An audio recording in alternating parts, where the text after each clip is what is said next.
여러분 안녕하세요.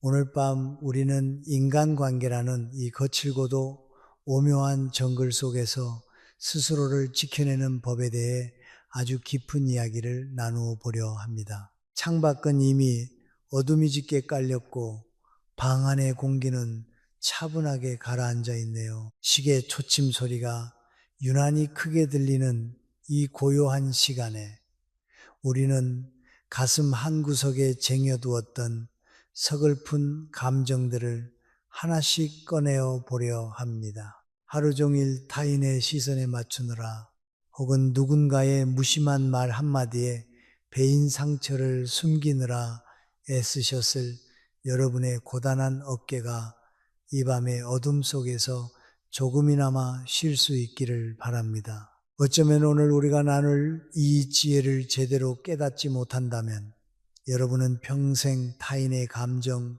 쓰레기통이 되어 마음의 평화를 영영 되찾지 못한 채 살아남지 못할 수도 있습니다. 그러니 편안히 자리 잡기 전에 잠시 시간을 내어 좋아요와 구독을 눌러주세요. 물론 제가 여기서 하는 작업이 정말 마음에 드실 때만요. 자, 지금 영상을 보고 계신 여러분은 어느 나라, 어느 도시에 계신가요? 지금 그곳의 시간은 몇 시인가요? 댓글로 여러분의 흔적을 남겨주시면 저에게 큰 힘이 될 것 같습니다. 자, 이제 불을 끄고 잔잔한 백색 소음을 위해 선풍기를 켜셔도 좋습니다. 오늘 밤의 여정을 함께 시작해 볼까요? 살다 보면 누구나 한 번쯤은 가슴 깊은 곳이 서늘해지는 경험을 합니다. 특히 인생의 절반쯤을 넘어온 우리 중년들에게는 그 서늘함의 무게가 남다르지요. 젊은 시절의 혈기와는 또 다른 아픔입니다. 바로 누군가에게 무시당했다는 느낌을 받을 때입니다. 나름대로 열심히 살아왔고 가정도 꾸리고 사회에서 제 몫을 다하며 살아왔다고 자부했는데 문득 마주한 타인의 차가운 시선이나 무심한 말 한마디는 우리의 자존감을 뿌리째 흔들어 놓기도 합니다. 여러분은 그럴 때 어떻게 반응하시나요? 화가 치밀어 올라 똑같이 쏘아붙여 주시나요? 아니면 억울한 마음에 구구절절 해명을 하며 내 가치를 증명하려 애쓰시나요? 사실 저도 예전엔 그랬습니다. 누가 나를 무시하면 잠이 안 오더라고요. 내가 그때 이 말을 했어야 했는데 하면서 새벽 3시에 이불을 걷어차는 게 제 전공이었죠. 아마 여러분도 이불 한두 번쯤은 찢어보셨을 겁니다. 오늘 저는 여러분께 아주 충격적이지만 가장 강력한 힘을 가진 비밀 하나를 말씀드리려 합니다. 상대방이 나를 무시할 때 내 품격을 지키면서도 상대에게 가장 뼈아픈 타격을 주는 복수법은 따로 있습니다. 그것은 바로 아무 말도 하지 않는 것입니다. 네, 맞습니다. 바로 침묵입니다. 우리는 흔히 말을 잘해야 이긴다고 생각합니다. 나를 무시하는 저 사람의 입을 막기 위해 더 논리적이고 더 날카로운 말을 내뱉어야 한다고 믿습니다. 하지만 그것은 크나큰 착각입니다. 화를 내거나 해명하는 순간 우리는 이미 진 게임을 시작하는 것과 다름없습니다. 왜 그럴까요? 내가 반응하는 순간 상대방은 나의 감정을 통제할 수 있는 리모컨을 손에 쥐게 되기 때문입니다. 이 심리적 메커니즘을 학술적으로는 아미그달라 하이제킹, 에미그달라 하이제킹이라고 부르기도 합니다. 상대의 무례함이라는 자극이 우리의 이성적인 전두엽을 거치지 않고 바로 공포와 분노의 뇌인 편도체를 장악해버리는 현상이죠. 우리가 버럭 화를 내는 건 사실 뇌가 납치당했다는 증거일 뿐입니다. 우리가 화를 내면 상대는 속으로 쾌재를 부릅니다. 아, 이 사람이 내 말에 흔들리는구나. 역시 내가 생각한 대로 수준이 낮구나 하며 오히려 자신의 우월감을 확인합니다. 반대로 우리가 간절하게 해명을 하면 상대는 우리를 더 아래로 내려다봅니다. 얼마나 인정받고 싶으면 저렇게까지 구차하게 설명을 할까 하고 말이죠. 이것이 바로 우리가 무시당할 때 절대 답하지 말아야 하는 이유입니다. 반응하는 순간 나의 가치는 상대의 손바닥 위로 올라가 버립니다. 사실 대왕고래는 바닷속에서 800km나 떨어진 동료와 의사소통을 할 수 있을 만큼 강력한 소리를 내지만 먹이를 사냥할 때는 철저히 고요를 유지한다고 합니다. 우리도 에너지를 쓸 때와 아낄 때를 알아야 합니다. 무례한 사람에게 내뱉는 말은 바닷물에 소금을 뿌리는 것보다 더 의미 없는 에너지 낭비니까요. 중년이라는 나이는 단순히 숫자가 늘어난 것이 아닙니다. 삶의 풍파를 견디며 만들어낸 단단한 껍질이 있어야 하는 나이입니다. 그 껍질은 타인의 말 한마디에 쉽게 금이 가서는 안 됩니다. 침묵은 지혜를 기르는 수면이다라는 격언이 있습니다.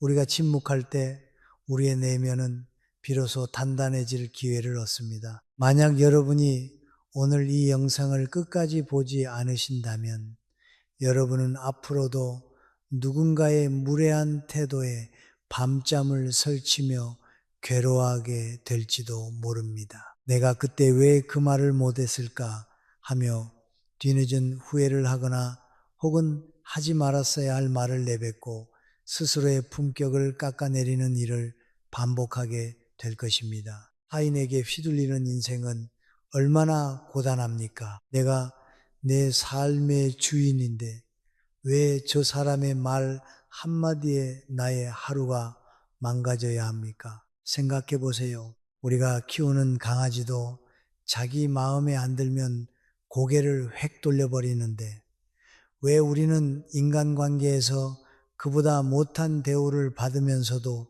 끝까지 붙잡고 설명을 하려 드는 걸까요? 혹시 여러분의 전두엽도 지금 누군가에게 납치되어 있는 건 아니겠죠? 걱정 마세요. 이 채널을 듣고 있는 동안은 안전하니까요. 오늘 제가 소개해드릴 침묵의 기술과 스스로에게 던져야 할 4가지 질문을 가슴에 새기신다면 여러분의 인생은 오늘 이전과 이후로 완전히 나뉘게 될 것입니다. 중년의 품격은 남이 결정해 주는 것이 아닙니다. 무시당하는 그 찰나의 순간 내가 어떤 질문을 스스로에게 던지고 어떤 침묵을 선택하느냐에서 갈립니다. 지금부터 그 깊고 단단한 내면의 힘을 기르는 여정을 함께 시작해 보겠습니다. 이제 우리는 더 이상 누군가의 무례한 도발에 춤추는 인형이 아닙니다. 고요하지만 서늘한 침묵으로 그들의 얄팍한 공격을 허공으로 날려버릴 준비가 되셨나요? 무시당하는 순간 당신의 입술을 굳게 닫고 오직 당신의 내면에만 집중하는 그 경이로운 경험을 지금부터 하나씩 풀어내 보겠습니다.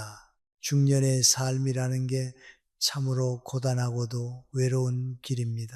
밖에서는 총성 없는 전쟁터 같은 치열한 생존 경쟁을 벌여야 하고 안에서는 가족들의 든든한 버팀목이자 최후의 보루가 되어야죠. 그렇게 앞만 보고 숨 가쁘게 달려왔는데 어느 날 문득 뒤를 돌아보니 내가 서 있는 자리가 참으로 위태로운 낭떠러지 같다는 생각이 들 때가 많습니다. 특히 사람 사이의 관계에서 오는 그 서러움은 예고도 없이 마치 불청객처럼 찾아옵니다. 여러분은 이런 경험 없으신가요? 명절이나 가족 모임에서 큰 마음 먹고 온 가족이 모인 자리입니다. 오랜만에 자식들도 보고 일가 친척들도 모여서 왁자지껄 떠드는데 어느 순간 나만 투명 인간처럼 소외되어 있다는 느낌을 받을 때 말입니다. 아이들은 저희끼리 스마트폰만 들여다보며 킥킥거리고 있고 내가 한마디 거들려고 하면 아빠는 잘 모르시잖아요. 혹은 어머니, 그건 호랑이 담배 피우던 시절 이야기죠.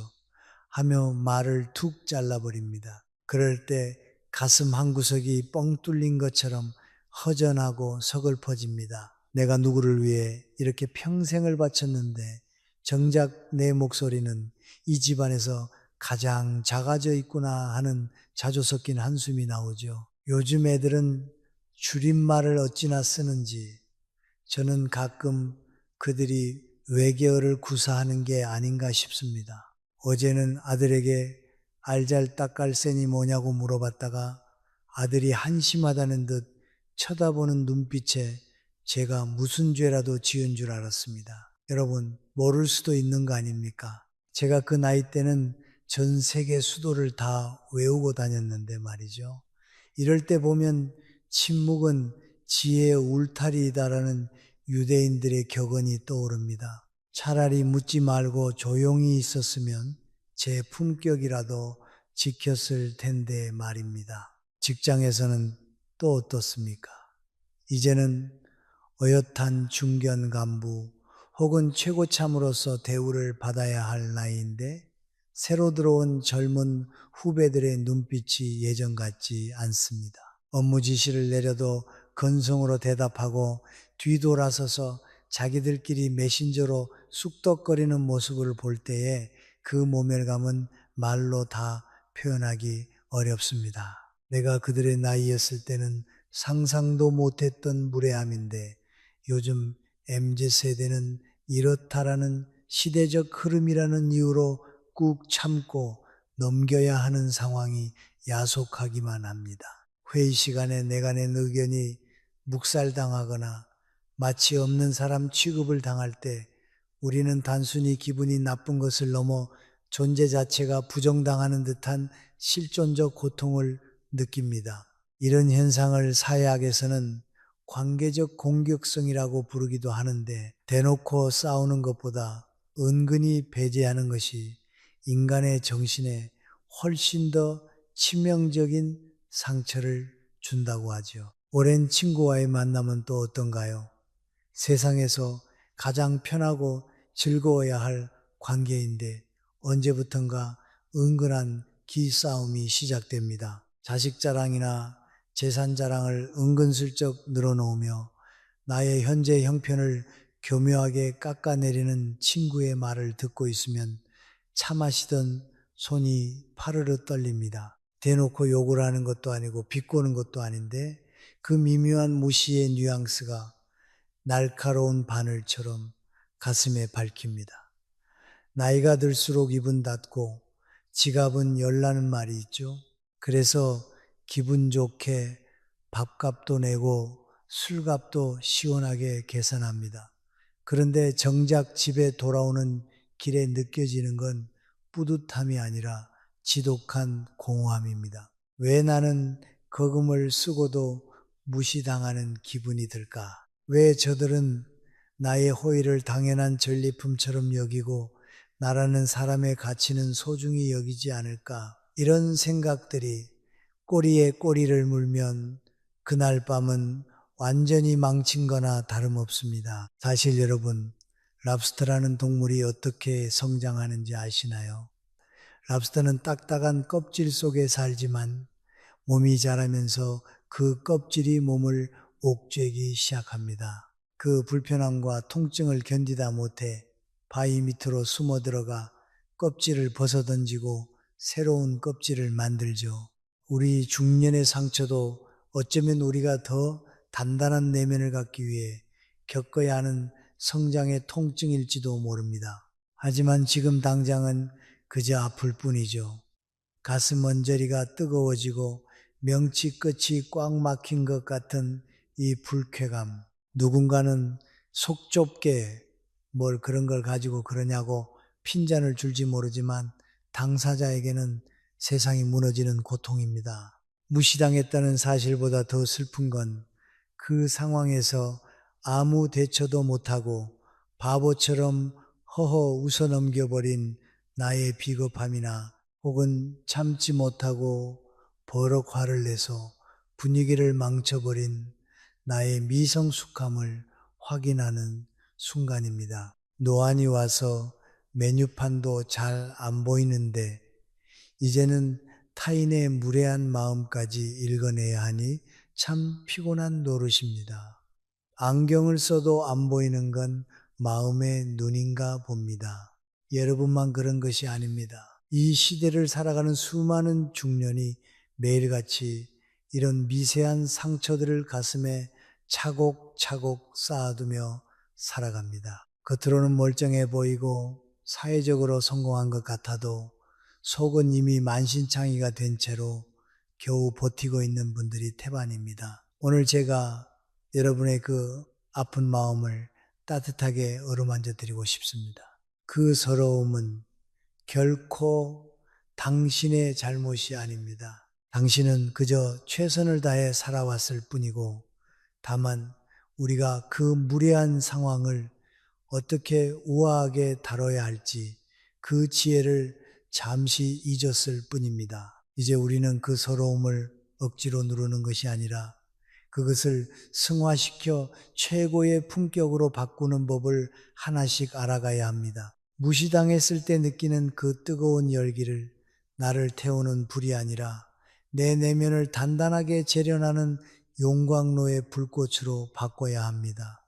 당신의 가치는 그들의 얄팍한 말 한마디에 결정되는 것이 아닙니다. 타인의 무례함이라는 파도가 아무리 높게 쳐도 당신이라는 바다의 깊은 곳은 여전히 고요하고 평온해야 합니다. 그 지혜의 첫걸음은 내가 지금 아프다는 것을 인정하고 그 아픔의 실체를 똑바로 마주하는 것에서 시작됩니다. 이제 그 서러움을 품격으로 바꾸는 본격적인 기술들을 함께 파헤쳐 봅시다. 우리가 겪은 이 모든 모멸감은 우리가 더 높은 곳으로 비상하기 위한 활주로가 될 것입니다. 자, 이제 우리가 왜 그토록 타인의 무례한 도발에 쉽게 무너지는지 그 심리적 설계도 속에 거대한 함정을 파헤쳐 볼 시간입니다. 누군가 나를 무시하는 순간 우리 뇌 안에서는 즉각적인 비상경보가 울려 퍼집니다. 수만 년 전 사바나 초원에서 맹수를 마주했을 때와 똑같은 생존 본능이 깨어나는 것이죠. 자존감이 위협받는다는 신호를 받으면 우리 몸은 싸우거나 도망치거나 둘 중 하나의 선택지를 강요받습니다. 대개 우리는 싸우는 쪽을 택합니다. 차가운 눈총에 더 날카로운 말로 응수하거나 얼굴을 붉히며 불쾌함을 온몸으로 뿜어냅니다. 그런데 여러분, 바로 여기에 우리가 평생을 빠져 살았던 거대한 함정이 숨어 있습니다. 심리학적 관점에서 볼 때 타인의 무시는 단순한 무례가 아니라 정교하게 설계된 일종의 공격입니다. 그 공격의 목표는 단 하나, 바로 나를 흔드는 것입니다. 그런데 내가 화를 내거나 당황한 기색을 내비치는 순간 그 공격자는 보이지 않는 승리감을 만끽합니다. 나의 감정이 그 사람의 손바닥 안에서 리드미컬하게 놀아나고 있다는 확실한 증거를 내가 직접 보여준 셈이니까요. 여러분, 혹시 집에 있는 TV 리모컨을 생각해 보세요. 전원 버튼을 누르면 화면이 켜지고 채널 버튼을 누르면 화면이 바뀝니다. 만약 내가 타인의 말 한마디에 버럭 화를 낸다면 나는 그 사람에게 나를 조종할 수 있는 리모컨을 통째로 넘겨준 것과 다름없습니다. 얼마나 억울합니까? 내 감정의 주인은 나인데 저 사람이 버튼 하나 눌렀다고 내가 펄쩍펄쩍 뛰어야 한다니요. 사실 저는 요즘 제 무릎 연골이 리모컨보다 더 제멋대로라 슬프긴 합니다만 제 감정만큼은 절대로 남에게 맡길 수 없습니다. 무례한 사람들은 무의식적으로 타인을 깎아내려 자신의 빈약한 우월감을 확인하려는 고약한 습성이 있습니다. 그들이 던진 미끼를 덥석 무는 순간 우리는 그들의 저급한 연극 속에서 그저 소모되는 조연이 되고 맙니다. 화를 내는 행위는 에너지를 밖으로 쏟아내는 일이지요.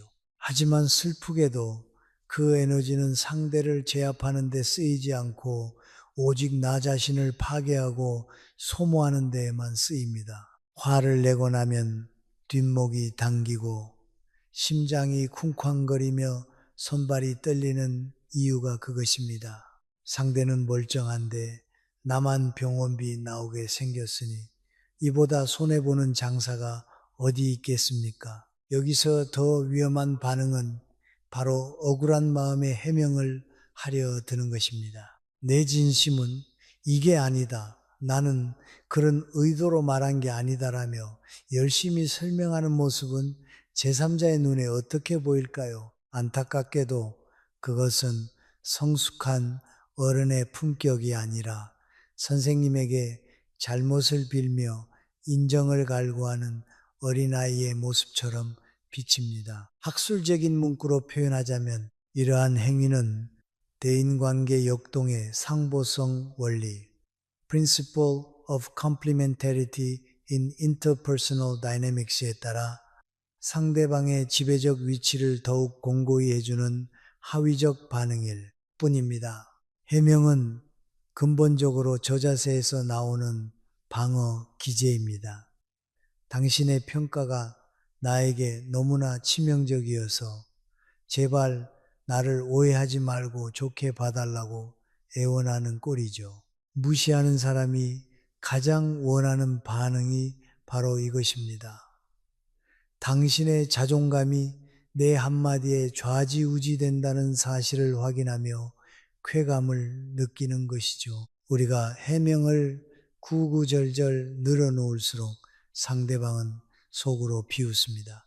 아, 이 사람은 내가 조금만 건드려도 안절부절 못하는구나. 정말 다루기 쉬운 사람이네 라고 말입니다. 이것이 바로 반응의 함정입니다. 반응하지 않으면 그 무례함은 허공에서 흩어지는 먼지에 불과한데 우리가 반응함으로써 그 오물 같은 무례함에 생생한 생명력을 불어넣어주는 격입니다. 여러분, 문어는 심장이 3개나 된다고 합니다. 하지만 그 3개의 심장을 다 합쳐도 누군가의 무례한 말 한마디에 상처받은 우리 중년의 심장 하나를 당해내지는 못할 겁니다. 문어는 먹물이 나오기라도 하지 우리는 속만 타들어가니까요. 그렇다고 우리가 문어처럼 먹물을 쏠 수는 없지 않겠습니까? 대신 우리는 침묵이라는 더 강력한 무기를 써야 합니다. 분노를 이기는 가장 큰 치료제는 지연이다라는 로마 시대의 지혜로운 격언이 있습니다. 세월이 흘러도 변하지 않는 진리죠. 중년의 나이에 우리가 지켜야 할 것은 정답이 아니라 품격입니다. 품격은 외부의 자극과 나의 반응 사이에 넓은 공간을 두는 능력에서 나옵니다. 자극이 왔을 때 즉각적으로 튀어나가는 반응은 짐승의 본능에 가깝습니다. 하지만 지혜로운 사람은 그 자극을 잠시 머금습니다. 그리고 차분히 판단합니다. 이 반응이 나에게 이로운가? 아니면 저 무례한 사람에게 이로운가? 대부분의 즉각적인 분노와 해명은 상대에게 유리하게 작용합니다. 내가 아무런 반응도 하지 않고 가만히 있을 때 비로소 상황의 주도권은 나에게로 돌아옵니다. 그러면 상대는 당황하기 시작할 것입니다. 자신이 던진 공격에 예상했던 화나 당황함이 보이지 않으니 오히려 자신의 공격이 빗나갔음을 깨닫고 스스로 위축됩니다. 침묵은 단순히 입을 다무는 것이 아닙니다. 나의 가치를 당신의 저급한 평가라는 도마 위에 올리지 않겠다는 강력하고도 고요한 선언입니다. 사실 우리가 화를 내는 대상은 그 무례한 사람이 아니라 그 말에 흔들리고 있는 우리 자신일지도 모릅니다. 저 사람이 나를 무시하는 게 아니라 내가 내 가치를 그 사람의 말에 걸어버렸기 때문에 화가 나는 것이죠. 이제 그 리모컨을 뺏어옵시다. 상대가 무슨 버튼을 누르든 배터리 나갔는데요. 라고 말하는 듯한 무심한 표정으로 그들을 대해야 합니다.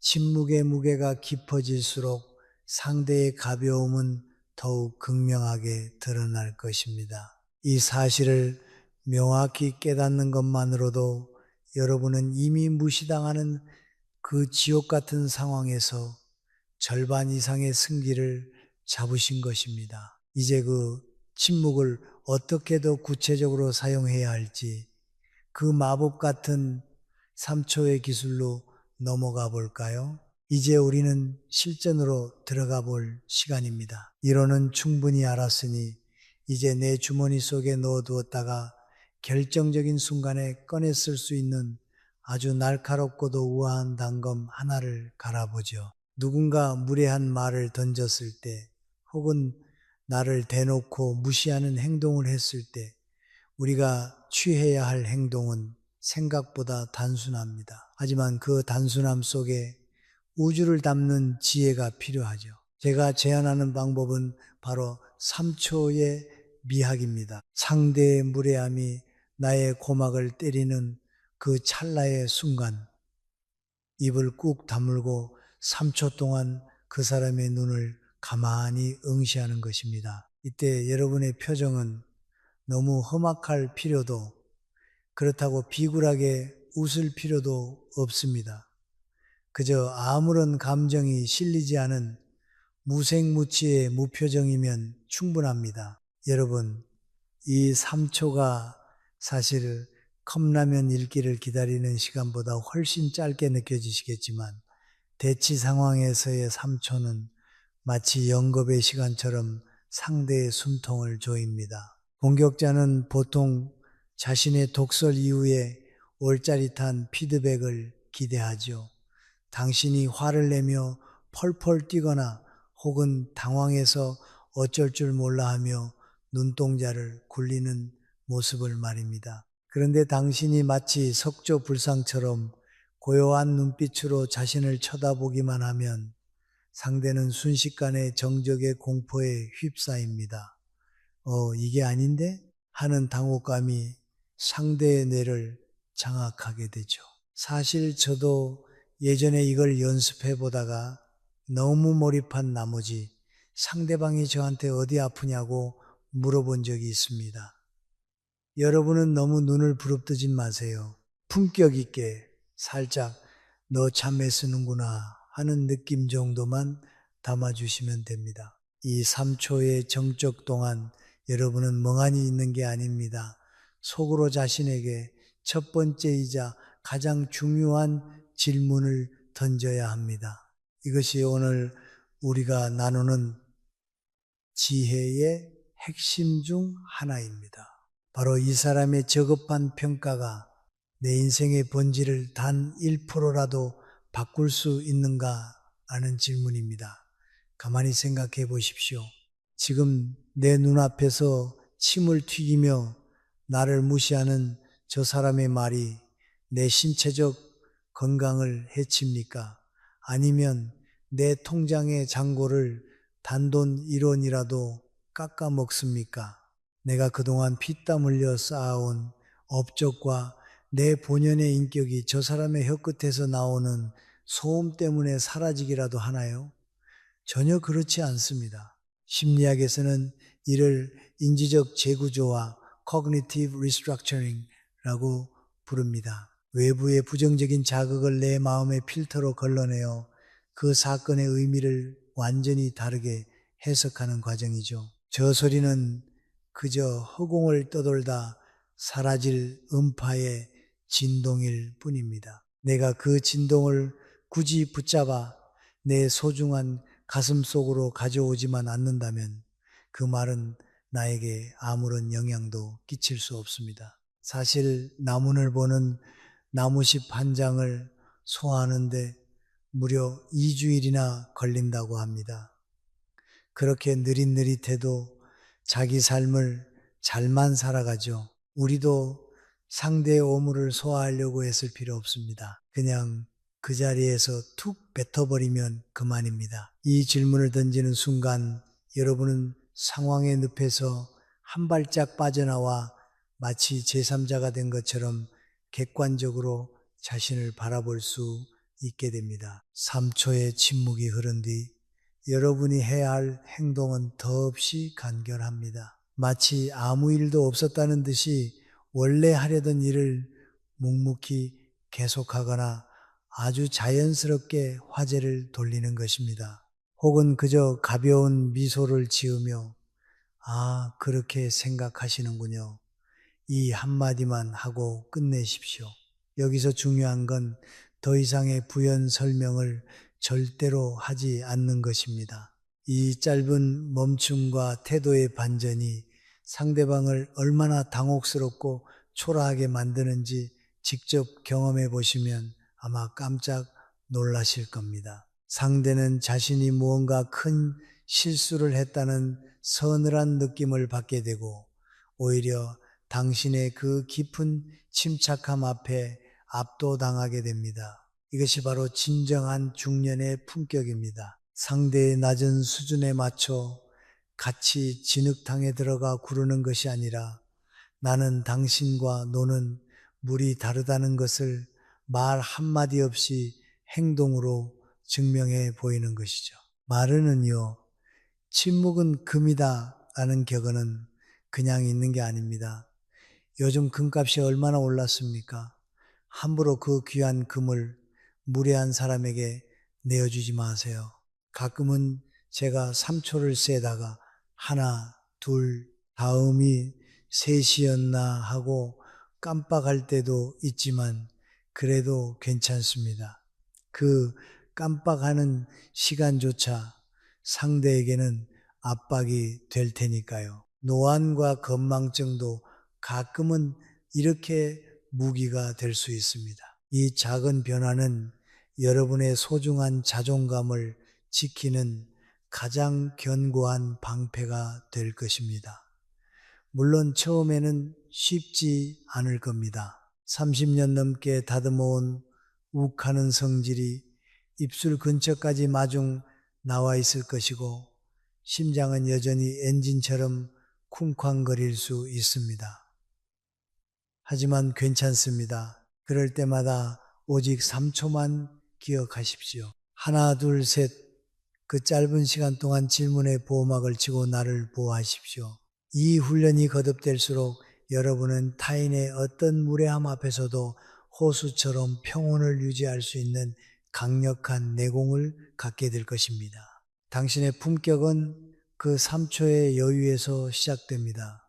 이제 여러분은 공격당하는 사람이 아니라 침묵으로 상황을 지배하는 리더가 된 것입니다. 여기 한 남자의 이야기를 들려드리겠습니다.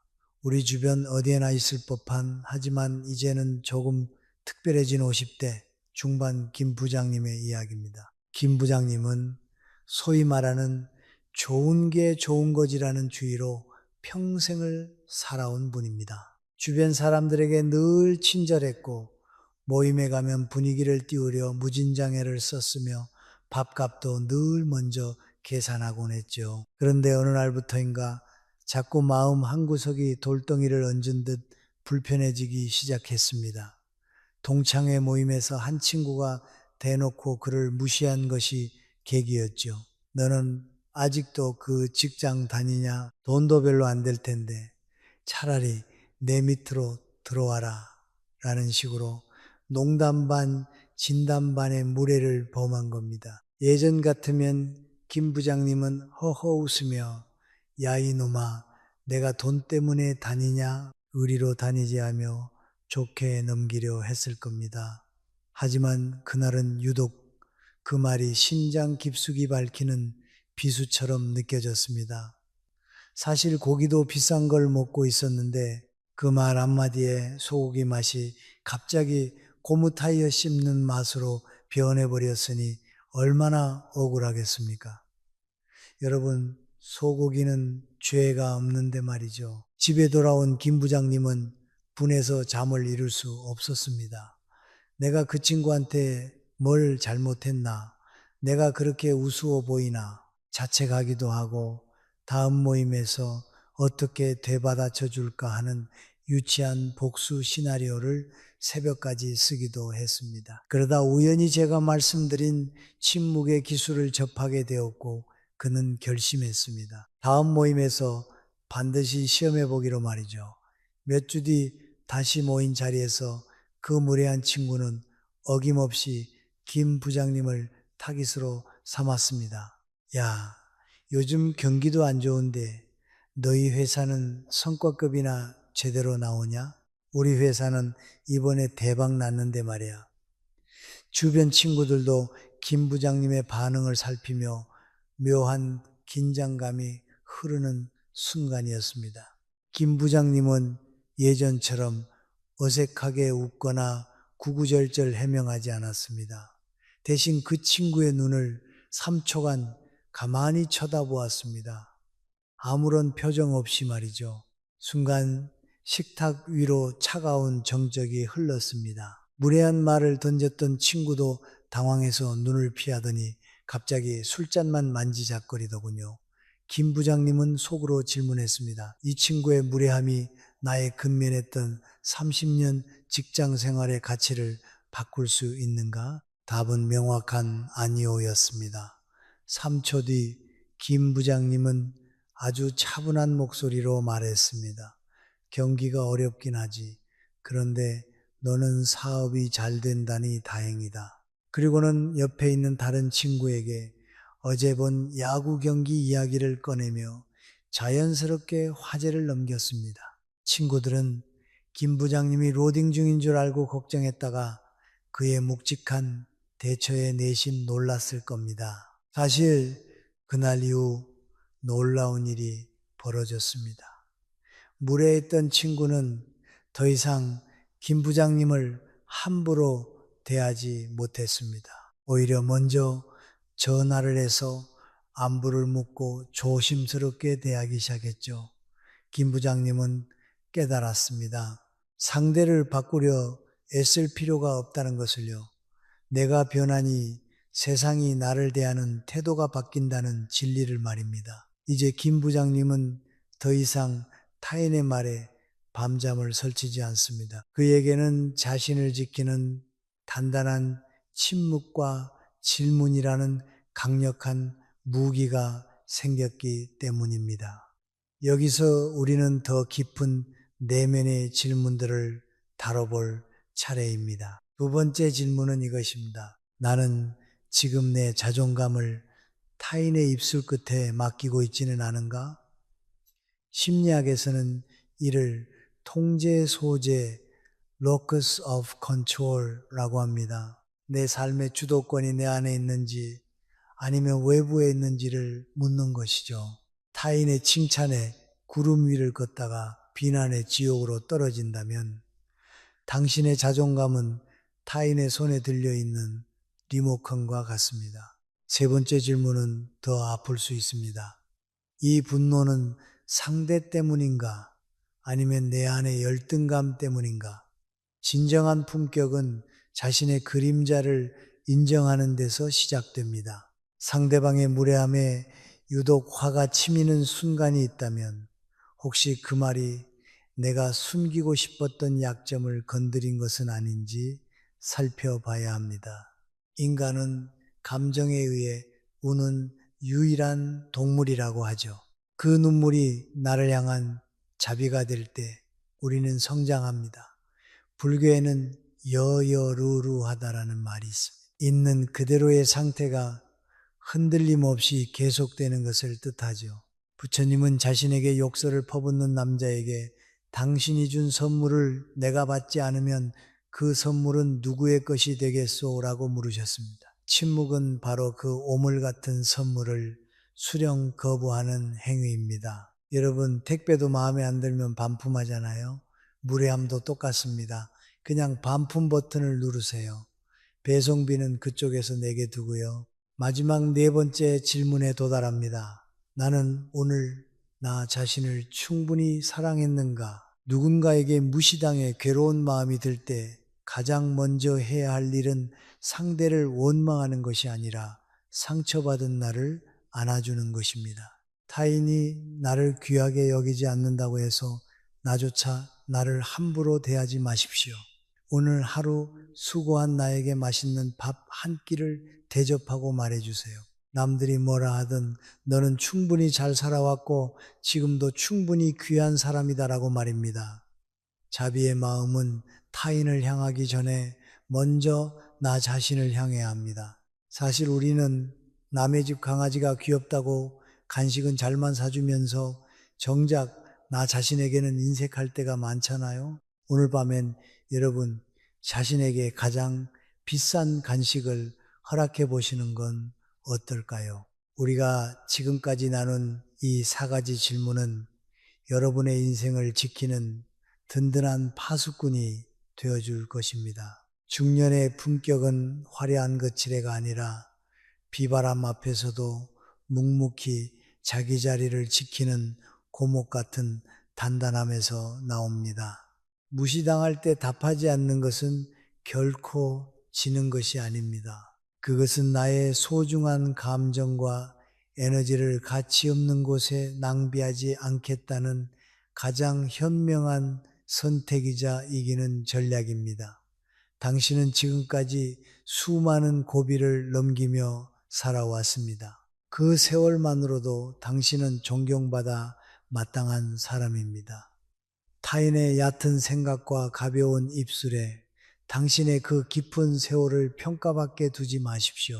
오늘 배운 침묵의 기술과 4가지 질문을 가슴에 새긴다면 여러분의 내일은 오늘보다 훨씬 더 평온하고 우아해질 것입니다. 여러분의 품격 있는 중년 생활을 진심으로 응원합니다. 이제 깊은 밤에 정적이 우리를 감싸 안고 있습니다.